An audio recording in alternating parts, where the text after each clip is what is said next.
Hi everyone, and welcome to Team West Covina, a Crazy Ex-Girlfriend podcast. I'm your host Paisley, and today is Saturday, July 21st, 2018. This is episode 7 of the podcast, and I just wanted to thank you guys for your patience. Sometimes it takes me a little bit longer to get these episodes out than some podcasts. I do tend to do a lot of research for them, and I'm doing all the pieces myself, so that can kind of delay things. I'll usually watch the episode several times, take a lot of notes, and then let it percolate for a few days because sometimes ideas start to gel and I'll make associations or connections that I hadn't before. Then I'll do the recording, which is also a little bit new for me. I'm more of a writer than a speaker, so this is my first foray into this type of creativity. And the editing definitely takes the longest. That is definitely the most challenging and time-consuming. And then I'll do social media and promotions for it. And so it's a long process, but I do enjoy it. And I'm glad you guys are still listening, even though it takes me a little longer to get episodes out. I do plan to continue to have them, hopefully at least every month. So today we're discussing the episode Josh and I Are Good People, which is season 1, episode 5. It aired on November 9th, 2015. It was written by Michael Hitchcock and directed by Alex Hardcastle. The IMDb synopsis says, after Rebecca and Greg's disastrous date, Greg accuses her of being a terrible person in front of Josh. Rebecca takes drastic measures to prove she's a good person, which includes helping Daryl with his messy divorce. As always, there's a spoiler warning. I may be discussing any episodes in the series that have aired so far. We start out with Rebecca's attitude towards the homeless. She says to Joyce in the park, "I only have 20s, I got them from working." She could have just been indifferent to the homeless, but for some reason she's actively snarky and sarcastic. I'm not sure if this is just because her mom has instilled the career-driven success in her or what, but it definitely seemed a little uncalled for, to have that much derision. When she goes into Cup of Boba, we see that it's outside, not on a set. And home base is filmed at the actual Big League Dreams in this one too, so they were definitely on location. Rebecca says that Josh was the only one who went into the camp chapel when they were 16. Religion was pretty prominent in his life through his family even then. She says, "I believe in God too. What are the odds?" Except we know from the pilot that she doesn't. She had said, "God, I don't pray to you because I believe in science." So she basically just lied for her and Josh to have more in common. Lying about believing in God, of all things. Greg confronts the two of them, and he says to Josh, "Cuddling up over boba when you know your girlfriend would not be cool with that." Also, it's only shortly after Greg's date with Rebecca. It didn't take long for Josh to move in. Part of him may be in denial, even to himself, over what he's doing and why. He's not used to being seen as the bad guy, but he's really not being sensitive to Greg's feelings at all. I mean, Josh and Rebecca are allowed to hang out as friends, but they are looking at photos of when they were in a relationship at camp, and there's definitely an undertone. But I think Josh is kind of figuring things out, trying to find out where he stands, and it's only just beginning to dawn on him that this may be a problem, whereas Rebecca is obviously pretty conscious of it and is just kind of seeing where this goes and how much bonding they can get in. Josh says to Rebecca, "No one has ever said anything like that to me in my life." And Rebecca says, "Yeah, me either."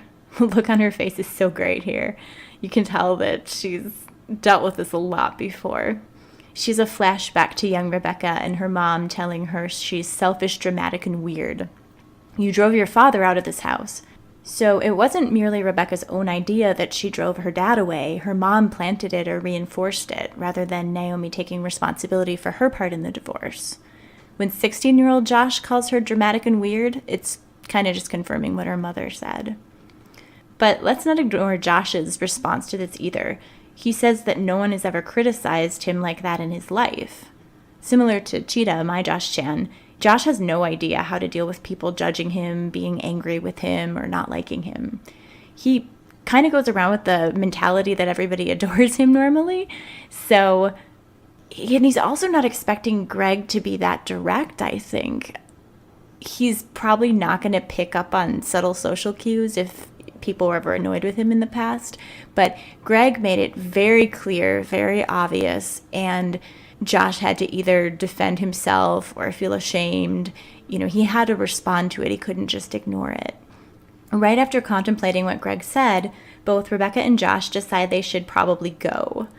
So someone's judgment of them causes them to extricate themselves from the interaction, however temporarily. So in the next scene, Rebecca's in the car with the homeless woman, Joyce, who tells her she has a nice car. Rebecca says it's a 2015 Hyundai Sonata, and then she rattles off all kinds of facts about it. This was their only product placement for the show, and they decided to poke fun at the concept of product placement by being very blunt and explicit in their advertising. Next, we go into the office, and Paula's got a pug picture at her desk. She also has lots of cat pictures. I like to kind of see how they do their workspaces because they do try to personalize them quite a bit. Paula's got an Eiffel Tower model on her desk. She's, the type that wants the fancy, luxurious vacations and things that she hasn't been able to have or experience. She's also got lots of pink in her office and a few pictures of couples looking sexy. I couldn't quite tell if they were famous actors or what, but definitely romance going on. Rebecca brings donuts and lattes into the office and pledges $1,000 to help Karen's sick snake. Karen's delivery is great here. There's something about the way she says it even more than the line. My snake is sick, and I just can't focus whenever my snake is sick. She's so great. We really miss Karen from the later seasons. Rebecca says to Paula, "Am I a good person?" And Paula says being a good person is overrated. I mean, who cares about that? So this is definitely her Slytherin side coming through. She really doesn't seem to put that as a priority necessarily because she's thinking strategically. She's trying to do what's best for her. But it's also kind of funny that she said this instead of reassuring Rebecca. She could have just said, "Oh, honey, you're a great person." But she doesn't. She just says, "Yeah, it doesn't even matter. Like, that's not a high priority."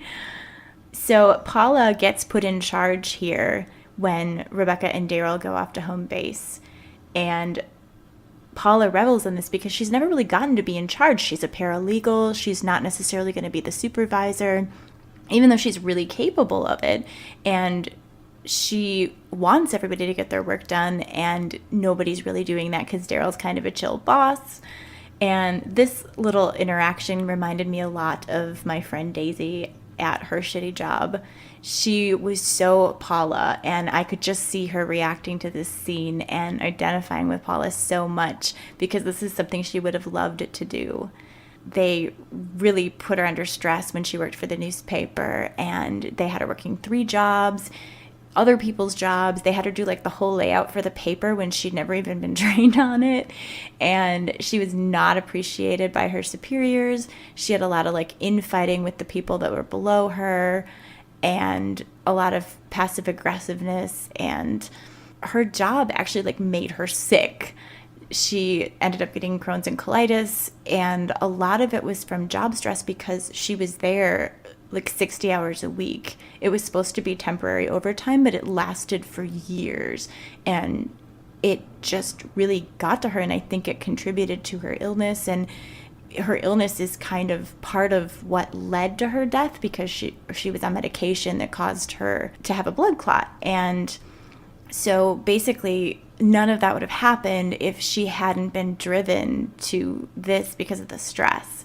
So it was a little bit of a digression, but I kind of wanted to bring that up with her and Paula because this kind of stuff builds up. And luckily Paula has a really cool boss, so she doesn't have to be as stressed out. But I think being able to take charge is a huge thing because work is a big part of what Paula's doing. I mean, other than trying to mother her, screw up kids, a lot of what she focuses on every day, and it ends up mattering to her a lot. In the next scene, we see Josh at confession, and he's talking about Greg, and he said something to me that on one level I didn't think was true, but on another level it is true.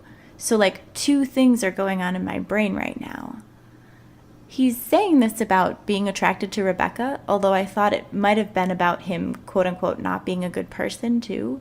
It kind of works on both levels. So he's in denial about his feelings for Rebecca, or he has been up until this point. And part of him's like, oh yeah, like that's not a thing. It's not true. It's not a big deal. But at the same time, he's like, wait, yeah, I am really attracted to her. I don't know what I'm going to do about it, but it's there. And with the not being a good person, Josh really sees himself as the leader of his friends. He sees himself as likable and approachable. And typically, people get on with him well. He just thinks of himself as a nice guy. But at the same time, he kind of recognizes what Greg is saying, like, oh yeah, maybe I do have another motive in hanging out with Rebecca. And if that makes me not a good person, I'm not comfortable with that. But this is what I organically want or am trying to figure out. So, I mean, to Josh's credit, he actually goes and talks about it with someone, which not every guy would do. A lot of people tend to keep it inside and just kind of either mull it over on their own or just try not to think about it directly. But he gets Father Brah's perspective, which is pretty cool.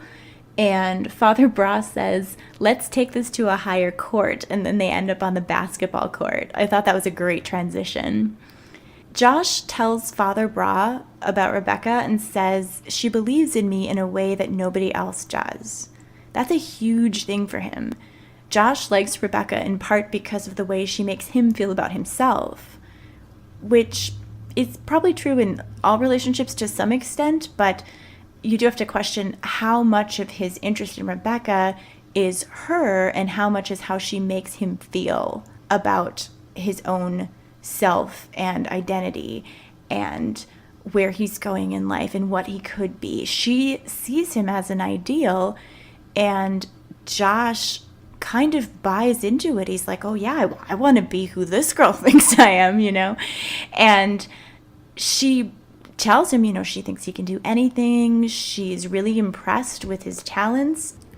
Josh doesn't question his likability so much as his ability to succeed in life or to make something of himself. I mean, part of him is worried that his glory days are over, that he really shined in high school. He was on the dance team and, he's working out and he was probably in sports or something. And he, made a lot of friends. But now it's sort of like, okay, he's not really sure, what to do about the job thing. He's only just now starting to figure that out.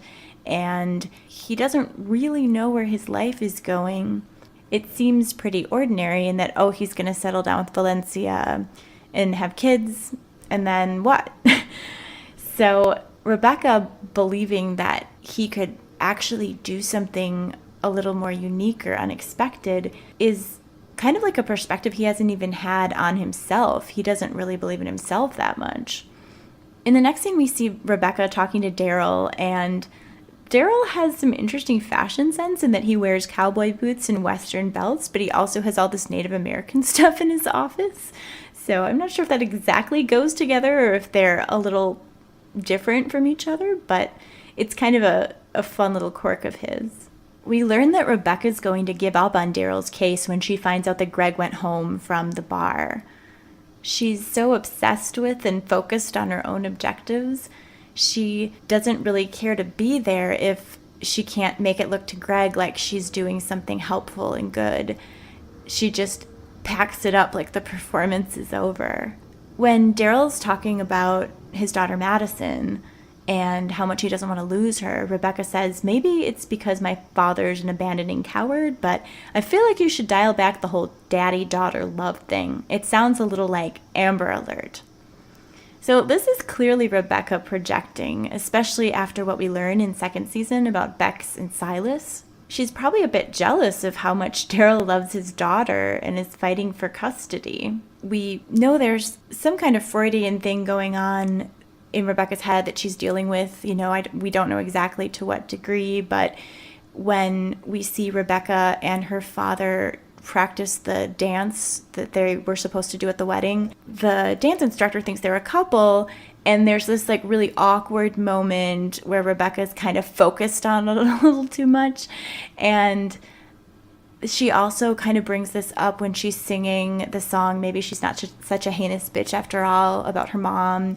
And that it was her first failed romance, and that this approval from her parents has somehow gotten mixed up into her relationships. And so I definitely think that Rebecca is reading into that and seeing that in Daryl's conversation, because she's sensitive to it in her own life, and she probably feels a little embarrassed about whatever she's dealing with in that category. And she's probably a bit jealous of how much Daryl loves his daughter and is fighting for custody, because Silas was so the complete opposite. Silas didn't even want her to visit for the weekend.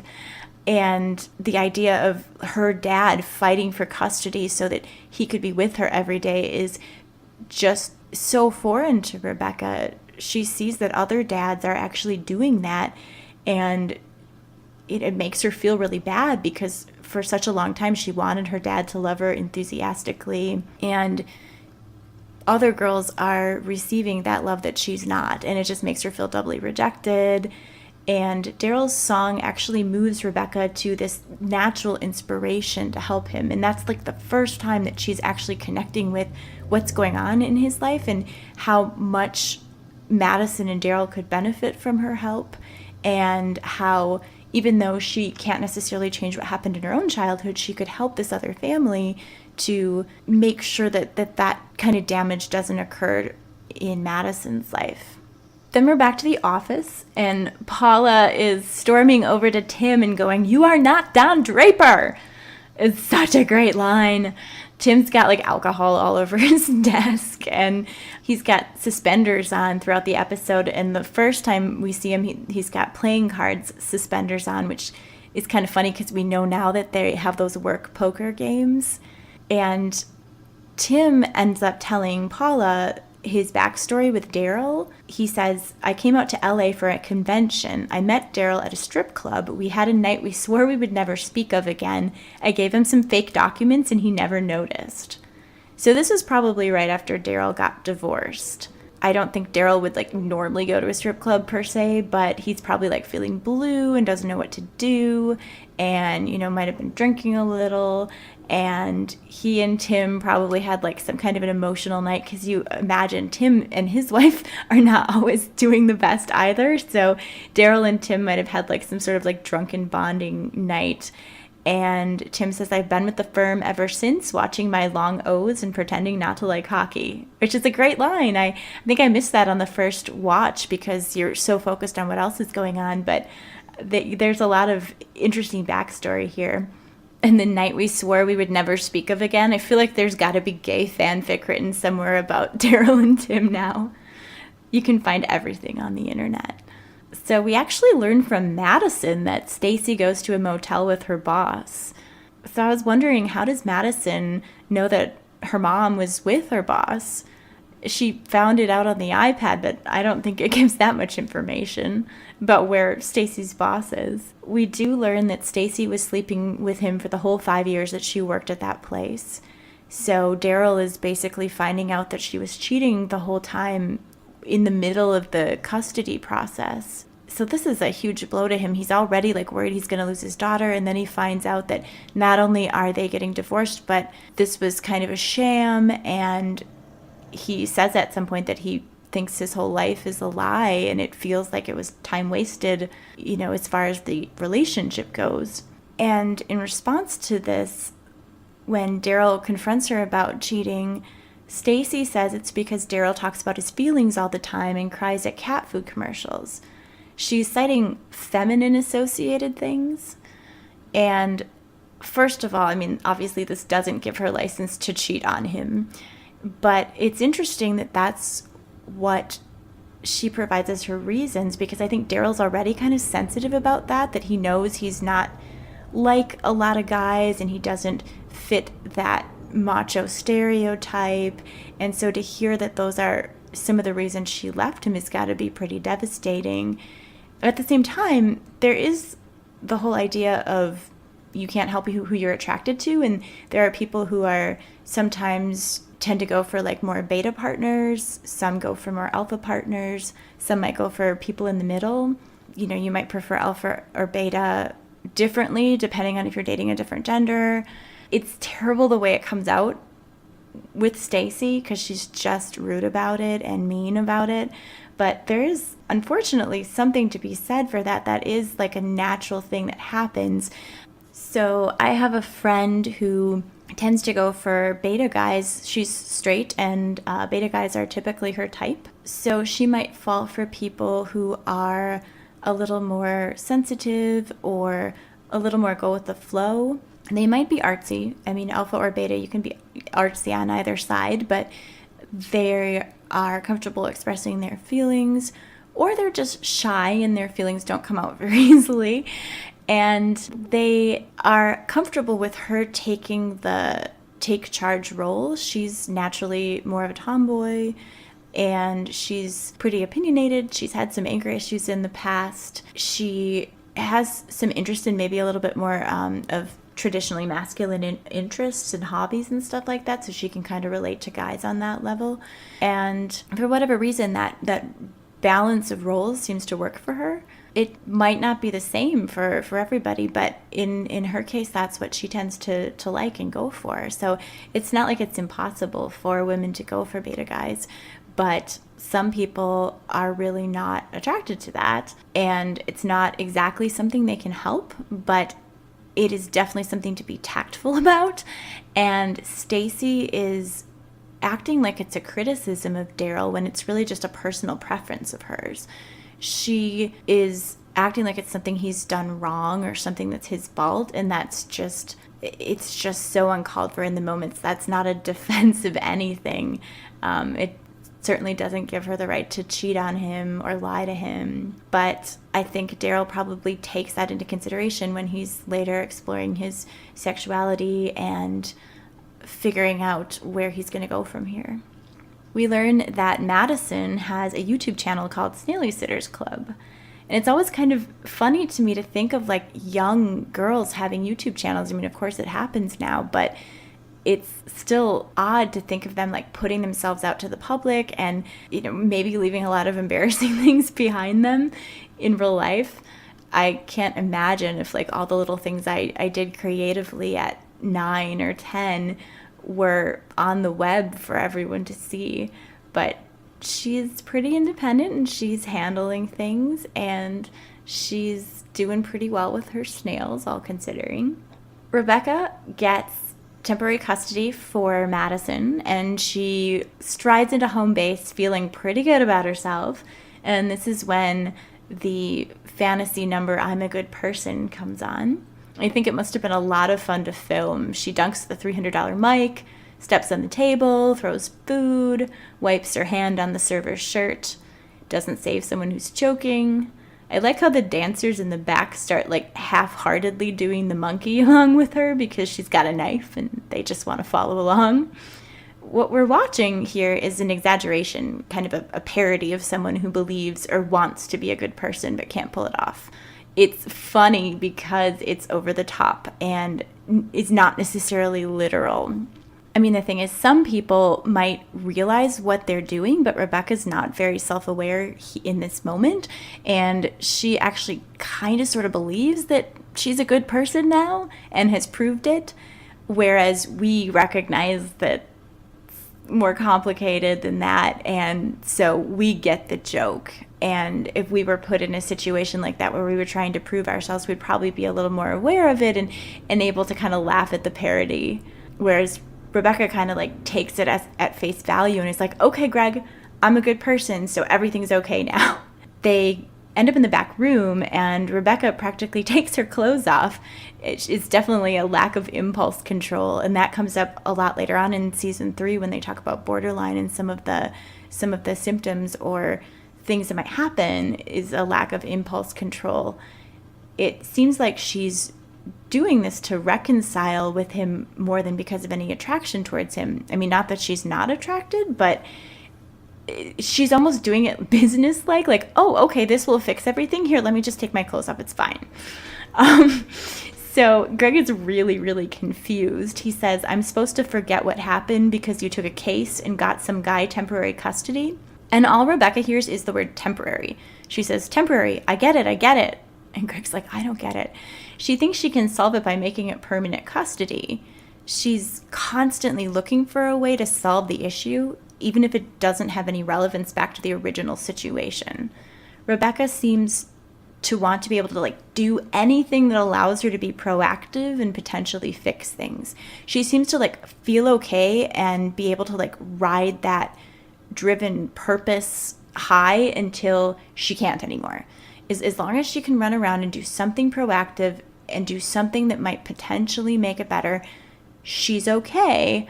But if she runs out of things to do, then she kind of crashes and feels really horrible. And I actually do get that part of it, because I tend to be proactive too. If I can do something that might fix the situation, whatever the case may be, I will feel a lot better.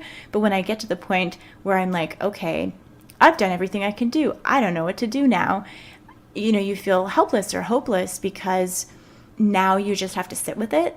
So I get what she's going through when she's trying to cope, but some of the things she does to try to solve it's should be obvious that this is not going to work.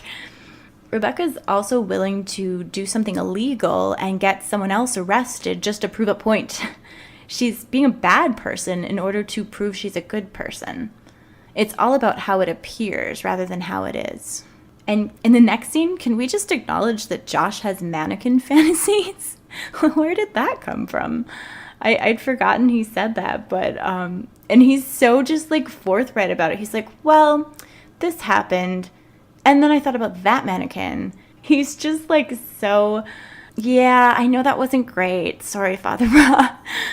And Father Brah says, what matters is what you do, not what you think. Do you guys think this is true?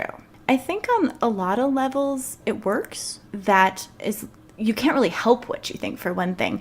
Whatever you think, it just pops into your head. And if you are conscious enough to not act on it, if it's something that's not great, that helps you function in society. And, you can't really totally be held responsible for what you think in a lot of cases, but it really depends on the situation. And there are situations in relationships where, say a guy is attracted to a girl, really likes a girl, and even though he only hangs out with her as a friend and doesn't do anything else, he's still getting something out of that interaction. So if he has a girlfriend, you can see why she would be uncomfortable with what he thinks, even if he doesn't act on it, because every time he hangs out with that girl, it's going to give him some sort of ego boost or some sort of thrill, and that in turn is going to affect his relationship with his girlfriend. So, sometimes what you think does matter, and just simply not taking action on it isn't enough. Maybe he can't hang out with her, or maybe he has to resolve his feelings, or maybe they should hang out in a group, or there's a lot of ways to solve that issue, but it is something that actually would affect his relationship even if he doesn't act on it. So I'm not sure if it's quite as simple as what Father Brah is saying, but I think in a lot of cases that's probably true. Next, we see Rebecca at Stacey's house, ready to plant some money in her bag, and Stacey catches her and says, "Do you have any idea how hard it is to know your child prefers her father?" You can see in this moment that Rebecca has let her own family drama influence her in how she's handling the situation. On the surface, it's all about her being a good person. But with Stacey's question, we can see that Rebecca vilified Stacey, kind of making her out to be the Naomi figure in all of this. She was projecting her feelings towards her own mother and father onto the situation. The idea of her dad getting permanent custody of her would have thrilled Rebecca to pieces, and she often sees her mom as the one who yelled at her, judged her, criticized her, kind of made her feel badly about herself.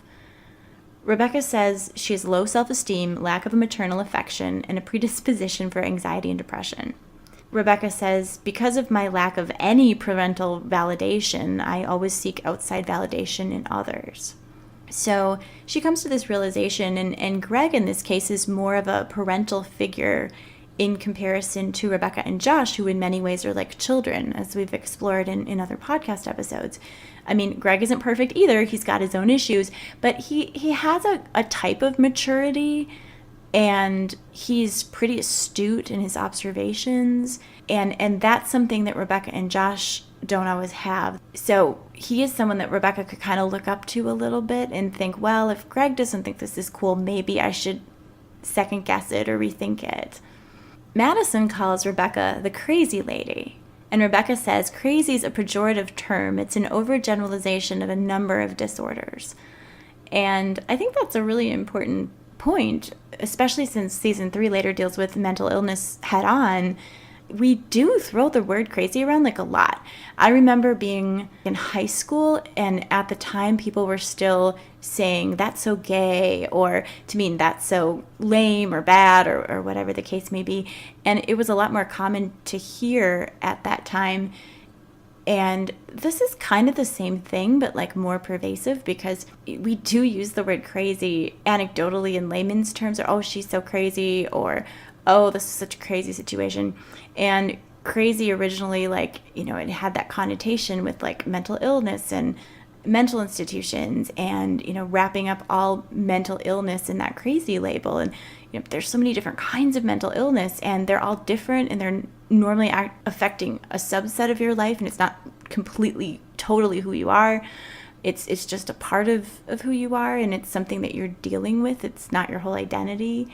So I've actually become like more conscious of how I use the word crazy, and I try not to use it to describe someone, because generally that's not totally accurate.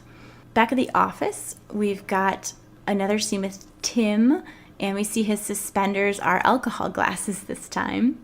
And Mrs. Hernandez in this scene seems like a very different character here. She doesn't speak in the early days. Kind of reminds me of Norma in Orange is the New Black a lot, actually, in season 1. But Paula communicates with her, and she approves of Paula's decision to let Tim stay on at the office rather than send him back to Canada, whereas the Mrs. Hernandez of season 3 would have sent him packing. So I think Mrs. Hernandez has definitely evolved as a character. They are kind of using her as they see fit, and have kind of shaped and developed her and gone in a different direction. Mrs. Hernandez is actually like a little bit like sweet in season 1, but tough. And because we're seeing her through Rebecca's lens, it's a little hard to say how accurate that is. I mean, when she actually is heard by Rebecca, Rebecca says, oh, she's mean. And it's like she wasn't even paying attention to that before. So, but Rebecca actually isn't in this scene. So it does kind of bring up the question of how to read Mrs. Hernandez, and how does she go from being sweet to a little bit of a bitch. Because Mrs. Hernandez is like very supportive of Paula always, but you'd think she wouldn't care about Tim. Yet in this case, she's supportive of Paula's decision and thinks that it was the right thing to do. Paula says don't tell anyone, or it's not really a good deed. She doesn't want to be doing it to boost her own reputation. Nor does she care as much about proving to others that she's a good person. Later, when she tries to pull back from problematic spying or obsessive behaviors, it's for herself. It's because they're not good for Paula. It's not about being a good person so much in Paula's case. And it's also about like not getting into legal trouble when she's studying to become a lawyer. So I think Paula still very much has a Slytherin way of looking at things in terms of being practical, strategic, and valuing self-preservation. She's not out to prove that she's a good person in the same way that Rebecca is. I also want to note some of the clothing and accessories we see in the scene. We've got Paula's pea necklace and her turtle necklace, which have become pretty iconic. We recognize those as very Paula items. Then we hear Settle For Me music playing as Greg comes to sit down by Rebecca on the baseball field. Rebecca spends the whole episode trying to be a good person. And as soon as Josh texts her at the end, she's back to Cup of Boba, back where she started again, doing something that Greg had criticized Josh for doing because he had a girlfriend. And Josh tells Rebecca, I am attracted to you, very, very attracted to you. But the thing is, I love Valencia. I plan on staying committed to her. Again, like with Greg and the word temporary, Rebecca only hears what she wants to hear. In fact, those sentences that Josh said, they're portrayed as an echo in her head as she replays them over and over, possibly literally not hearing the rest of what Josh conveys here. So in some ways we come full circle and don't really solve this issue, but at the same time when Rebecca apologizes to Greg, she is truly sorry. She does feel really badly about it, and Greg can tell. and that makes a difference. So let's move on to some segments of the podcast. The Whodunit segment, which is how many times Rebecca initiates plans to get together with Josh and how many times does Paula instigate them. There really isn't anything to count in this episode because we don't know who initiated boba the first time, whether it was Josh or Rebecca, so that's a draw. And the rest of the time is spent on other pursuits in this episode. They're both kind of going different directions. The Ring of Fire segment, finding the fire reference in every episode. It took me a second watch to find this one, but Daryl says about Madison, she's my candle in the window guiding me home. So, candles, fire. And we don't have anything for the Suicide Watch segment or the Booze Clues, didn't see anything mentioned having to do with that. But for Nailed It, we see Rebecca wear white nail polish the whole episode, at Cup of Boba, at work, at home base, at Daryl and Madison's house, at Stacey's house, at home base again. It's all about trying to prove that she's a good person. So that's pretty clear symbolism. Then we move on to music notes, which discuss the song parodies and what they're based on or inspired by. The first song in the episode is I Love My Daughter, but not in a creepy way, which was written by Rachel Bloom, Adam Schlesinger, and Jack Dolgen. Listening to the Spotify commentary, we learn that it started out as a hair metal ballad, some sort of like Every Rose Has Its Thorns. It's about his daughter going away, but it kind of evolved into a different sort of demo. So then they had Jack work on it for a while, and his demo was apparently really, really funny, but creepy and dark, and it actually did kind of insinuate more going on. And every writer on the staff asked to be sent the original demo because it was apparently that funny. And the drummer could barely record because he kept laughing when he heard the vocal. Aline says, I tortured Jack and made him rewrite this 12 or 15 times because she thought this is definitely not going to fly with the network. We need to kind of revamp this. We don't want people hating the character. And from IMBD, they talk about the song a little bit and how the original demo was dark and twisted, sung by a character who obviously wanted to have sex with his daughter. And Aline Brosh McKenna was kind of taken aback by how deranged it was. And eventually, as they rewrote it, it helped kind of carve out an identity for Daryl. IMBD says the flustered self-doubt presented in the lyrics became a defining character trait. And the final version still caused some concern at the network, but McKenna insisted it couldn't be watered down anymore, arguing that the only other option was to cut the song altogether. So they hung in there, but it sounded like they worked on this one quite a bit. And I think Pete Gardner's delivery really helps with this too. It makes it funny and not quite as creepy because we see that he has good intentions and he's being sincere about it, if a little bumbling, and by the end, Rebecca gets it. There's also the butterfly kisses being the inspiration.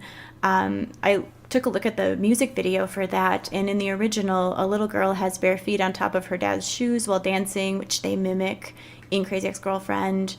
The little girl on a swing scene is mimicked. They also do that. There's a line, she'll make a promise and I'll give her away, from the original song. And Crazy Ex-Girlfriend references this, saying, one day she'll fall in love and I'll give her away. Not like I ever had her. What a weird thing to say. So they definitely are doing kind of a parody to that song, which they pulled off really well. The next song in the episode is I'm a Good Person, written by Rachel Bloom and Adam Schlesinger. Apparently Rachel Bloom came out with the title, and Adam did the first pass of the song. It started out as kind of a punk pop song like Avril Lavigne, and then it kind of became more Taylor Swift Shake It Off.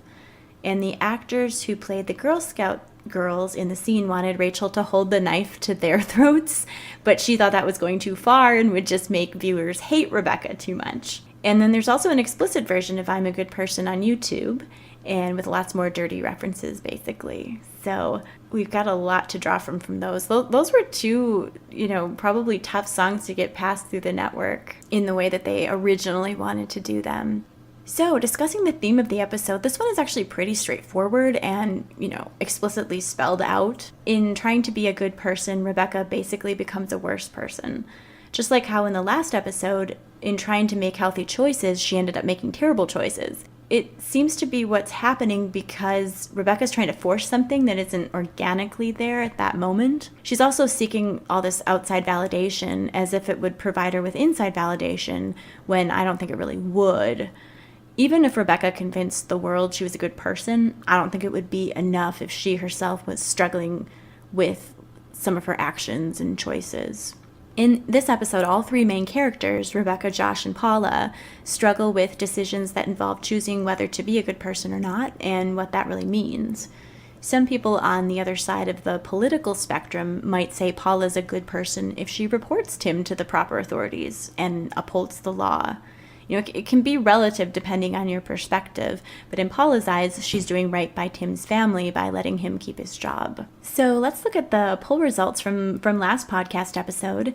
One of the polls was, Rebecca takes the butter commercial as a sign. Do you follow signs, perhaps more significant ones, in your own life?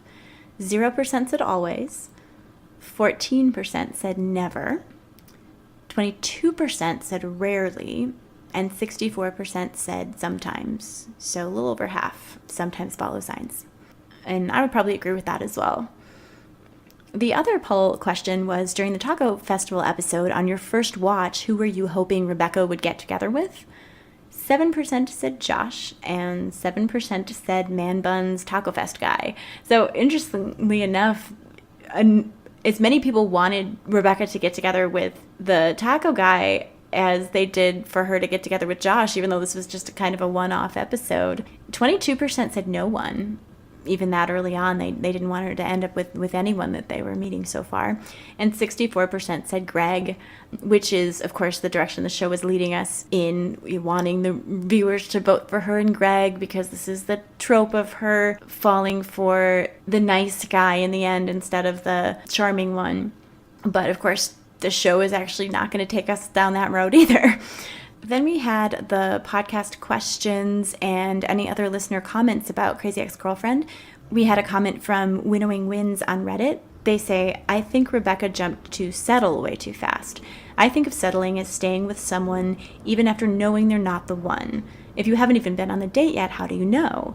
It's interesting how she decides she's destined to be with Josh based on a slight flirtation on the sidewalk 10 years after he dumped her in pretty much the worst way ever. Yet she decides to settle with Greg after a conversation about going to the taco festival. Neither one of these guys is asking her to run away with them and be the love of their lives. Rebecca is the one who projects, who decides it's all or nothing. So that was the comment from Winnowing Wins. And I think that's a great point about Rebecca jumping to conclusions, making it all or nothing, instead of being comfortable with residing in that in-between place where she's undecided about a particular person.